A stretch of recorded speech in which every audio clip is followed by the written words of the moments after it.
यशोदाने आरवचा हात सोडला आणि तिथून निघून गेली.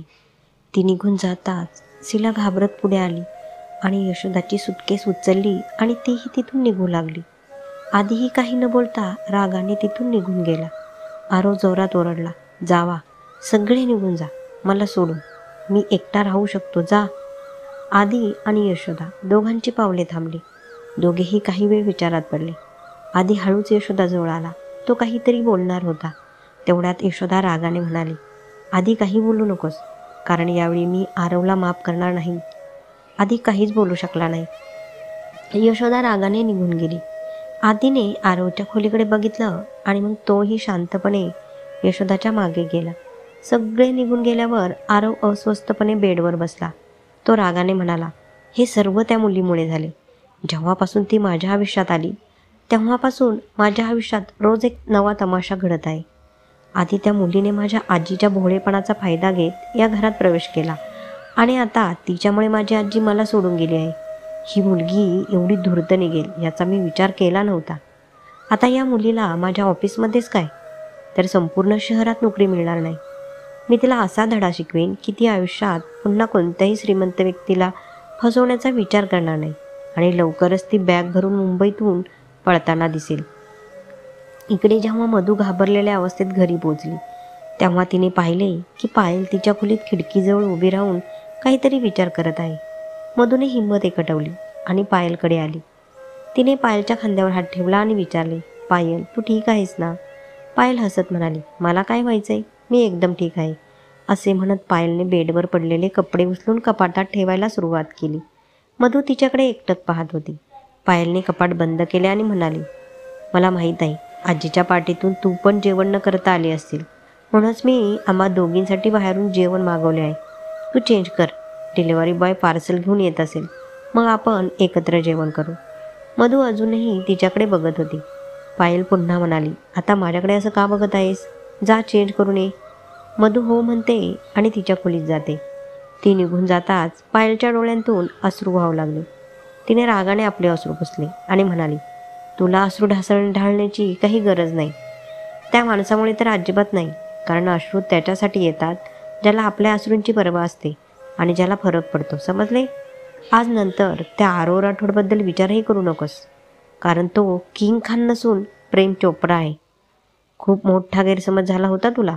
जो माणूस इतकी चांगली नाटकं बनवतो तो स्वतः एक चांगला माणूस असेल. भोलेबाबांनी तुझा हा भ्रम दूर केला, हे बरे झाले. निदान स्वप्नांच्या दुनियेतून तू बाहेर तरी आलीस.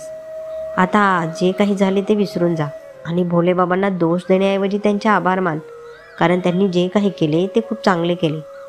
आणि तसेही आज जे काही झाले त्यात तुझा दोष नव्हता. मग तू अश्रू ढाळून स्वतःला का शिक्षा करत आहेस? ज्याला महिलांचा आदर कसा करावा हे कळत नाही त्याला शिक्षा झाली पाहिजे.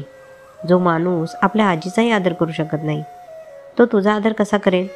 हा विचार करून पायल सगळं विसरून जा. पण जर त्याने पुन्हा तुझ्याशी गैरवर्तन केलं तर त्याला असा धडा शिकव की तो आयुष्यात पुन्हा कोणत्याही मुलीचा अपमान करण्याचा विचारही करणार नाही. ब्लडी ब्लास्टर, देव करो आणि त्याला ज्या गाड्यांवर खूप अभिमान आहे त्या सर्व गाड्या खराब होऊ देत. त्याच्या घरातील सर्व नोकरांनी आपली नोकरी सोडून पळून जाऊ देत आणि तो रस्त्यावर निघाला की त्याला कोणी लिफ्ट नको देऊ देत.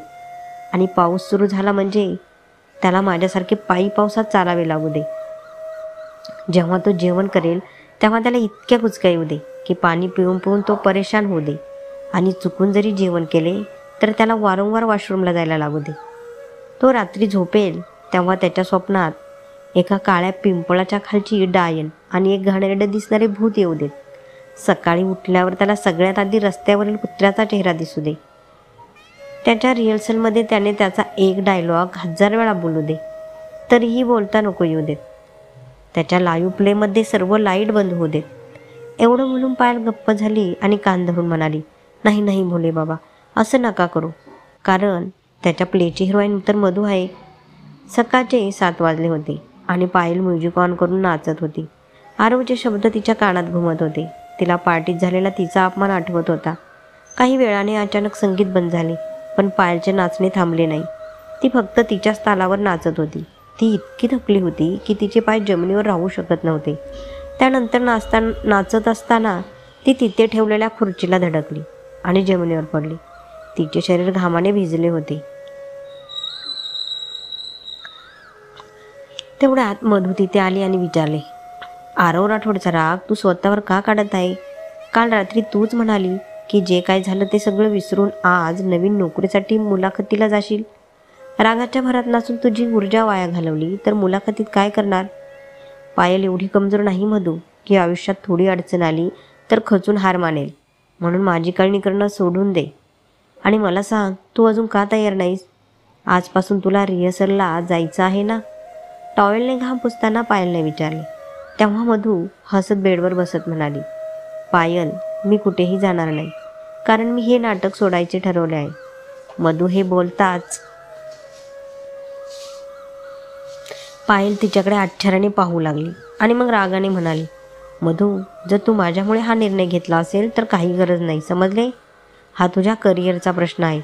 आरव राठोडसोबत काम केल्याने तुझ्यासाठी फिल्म इंडस्ट्रीची दारे खुली होतील आणि तुला तुझं मोठं अभिनेत्री होण्याचं स्वप्न लवकरच पूर्ण होईल. त्यामुळे लवकर तयार हो आणि रिहर्सलला जा.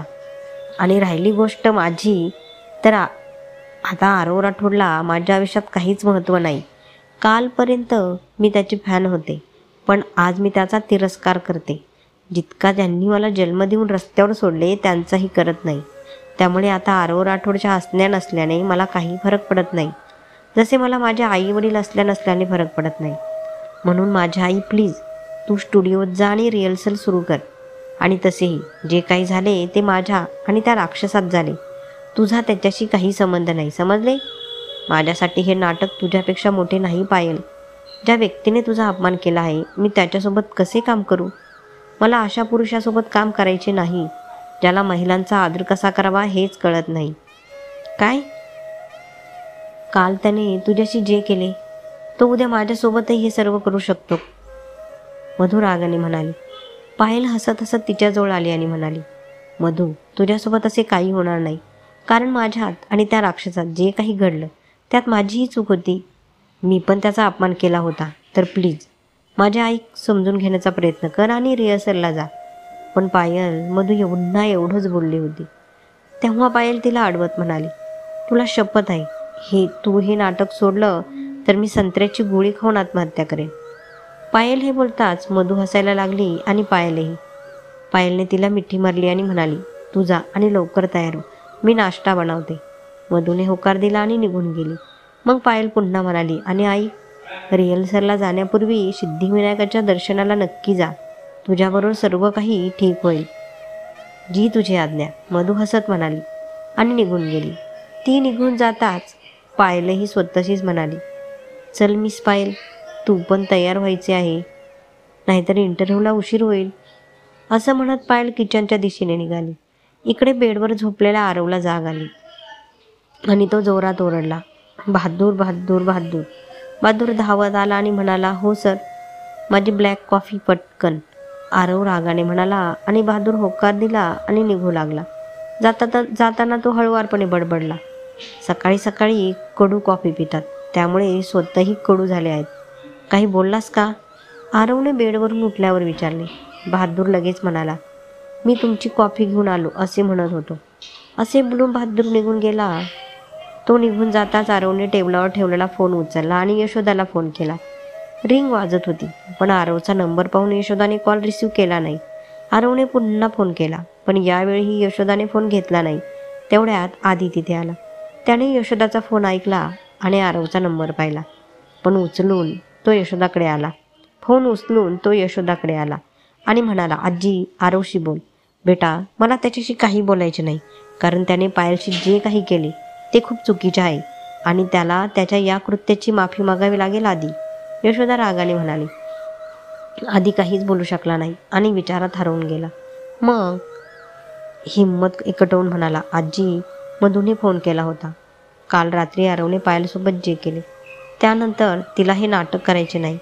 तिने हे नाटक करण्यास नकार दिला आहे. आधीने हे सांगताच यशोदा चकित होऊन उभी राहिली आणि काळजीत पडली. तेवढ्यात पुन्हा आधी म्हणाला, मी तिला समजवण्याचा खूप प्रयत्न केला, पण आजी, तिने स्पष्ट सांगितले आहे की ती हे नाटक करणार नाही आणि आपण दुसरी मुलगी घेऊ शकतो. यशोदा अस्वस्थ झाली आणि पुन्हा बेडवर बसली. आधीही तिच्याजवळ बसला आणि म्हणाला, आजी, आजपासून मधूने रिहर्सल सुरू केली नाही तर आपण मोठ्या अडचणी देऊ. आमच्या नाटकाचे स्पॉन्सर मिस्टर खुराना नियोजित तारखेला नाटक लाईव्ह झाले नाही तर त्यांनी स्पष्टपणे सांगितले आहे, जर असे झाले आणि आजपासून रिहर्सल सुरू झाली नाही तर ते त्यांची स्पॉन्सरशिप काढून घेतील. आमची इज्जत धुळीला मिळेल. आजी, आम्हाला काहीतरी करावे लागेल. आपण काय करू शकतो आधी? आरवला तर सवय झाली आहे रागाच्या भरात स्वतःचे नुकसान करायची. काही वर्षांपूर्वी त्या मुलीने जे आरवसोबत केले त्यामुळे आरव दगड झाला आहे. त्याचा लोकांवरील विश्वास उडाला आहे. त्याच्या याच भरवशाला परत आणण्यासाठी मी त्याच्या आयुष्यात पाहायला आणत होते, पण आरवने त्या मुलीला आपल्या आयुष्यात एक पाऊलही ठेवू दिले नाही. आता इच्छा असूनही आपण काही करू शकत नाही, यशोदा काळजीने म्हणाली. आधीही काळजीत पडला. तेवढ्यात आरव तिथे आला आणि म्हणाला, आजी, पुरे झाले तुझे. तू शांतपणे घरी चल, नाहीतर मी तुला मागच्या वेळेप्रमाणे याही वेळी उचलून घेऊन घरी जाईन. यशोदा उठली आणि त्याच्याजवळ आली आणि रागाने म्हणाली, मला माहीत आहे आरव, तुला जे पाहिजे ते तू करू शकतो, कारण तू तुझ्या मनाचा मालक जो आहेस. पण यावेळी मीही ठरवले बेटा, जोपर्यंत तू तुझ्या कृत्याबद्दल पायलची माफी मागणार नाही तोपर्यंत मी तुझ्याबरोबर येणार नाही. आणि तुला माझी शपथ, जर तू मला इथून बळजबरीने नेण्याचा प्रयत्न केला तर, समजले तुला? असे बोलून यशोदा तिथून निघून गेली.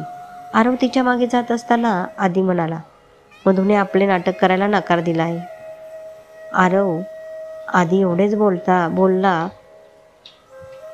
आरवची पावले थांबली आणि त्याने वळून आधीकडे पाहिले. आधी त्याच्याजवळ आला आणि म्हणाला, हो आरव, काल रात्री तू पायलबरोबर जे केलेस त्यानंतर मधूला तुझ्यासोबत काम करायचे नाही. आरव रागाने म्हणाला, ती मुलगी हे करू शकत नाही. तिने माझ्याशी एक करार केला आहे ज्यानुसार ती हे नाटक अर्धवट सोडू शकत नाही, आणि तिने तसे केल्यास आम्ही तिच्यावर गुन्हा दाखल करू शकतो आणि तिला भरपाई म्हणून आम्हाला मोठी रक्कम द्यावी लागेल. तिला तासाभरात रिहर्सल हॉलमध्ये पोचण्यास सांग, आणि जर तिने येण्यास नकार दिला तर तिला तिचा करार दाखव. आधीने आरवला काहीच न बोलता मधूला फोन केला.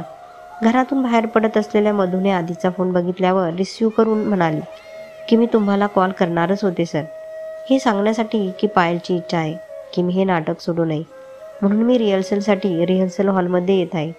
मधूने हे बोलताच आधीच्या चेहऱ्यावर हसू उमटले आणि तो लगेच म्हणाला, थँक्यू, खूप खूप आभार मधू. रिहर्सल हॉलमध्ये वेळेवर पोच.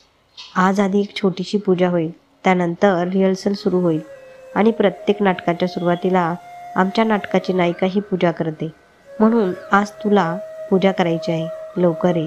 Yes sir. मधूने हे बोलताच आधीने कॉल कट केला आणि आरवला म्हणाला, आरव, मधू हे नाटक करायला तयार आहे. आरव आकडीने म्हणाला, ती नाकारावू शकत नाही, कारण जर तिने हे नाटक सोडले असते तर ती आयुष्यात पुन्हा कधीच नाटक करू शकली नसती. आधीने रागाने मान हलवली आणि तिथून निघून गेला. आरशासमोर पायल तयार होत होती. ती तिचे केस विचारताना म्हणाली, बरं झालं मधू रिहर्सल करण्यासाठी गेली, नाहीतर माझ्यामुळे तो कासवासारख्या मानेचा व्यक्ती तिच्याही मागे लागला असता. माहीत नाही भोले बाबा, असे विचित्र प्राणी काय विचार करून बनवतात.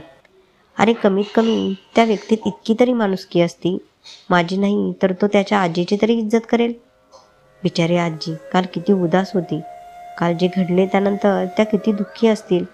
परंतु भोले बाबा, मला एक गोष्ट समजली नाही की आरव सर त्यांचा नातू आहे हे त्यांनी माझ्यापासून का लपवून ठेवले. काय मजबुरी असू शकते त्यांची? नक्कीच त्यांची मजबुरी त्यांचा तो बिंडोक नातू असेल, हो ना? पायलने इतके बोलली होती की तिच्या घराची बेल वाजली. तिने आपली बॅग उचलली आणि तिच्या खोलीतून बाहेर आली आणि घराचा दरवाजा उघडला आणि यशोदा समोर उभी होती.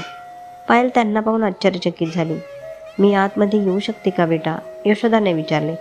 पायल त्यांना लगेच म्हणाली, या ना आजी या. धन्यवाद.